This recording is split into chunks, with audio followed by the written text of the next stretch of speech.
Hi guys, this is my fellow. I just really doing a vlog. Yes. Because hi, big doing myself. Look at her. Look, vlog.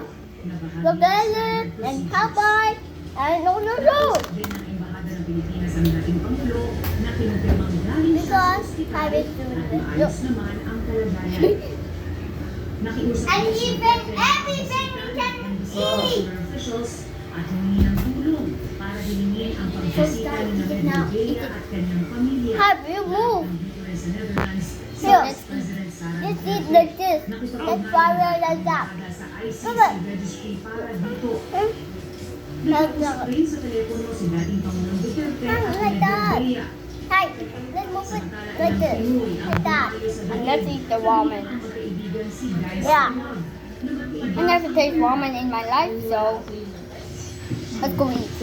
Ito sa katauhan o crimes against humanity at ang naging basihan ng pagpapaaresto sa kanya ng naturang hukuman. Narito ang report ni Come on. Umabot sa ibang punta, bagalang ilang pangalan at detalye ang hindi muna isinapubliko. Dito inilakad ang buong detalye sa mga krimen Duterte laban sa mga Pilipino mula pa noong nasa Davao pa lang siya hanggang maging Pangulo ng Pilipinas. Sinabi sa dokumento na naniniwala ang Also, they have cheese. na may sapat na basehan para sa kaso of crimes against humanity.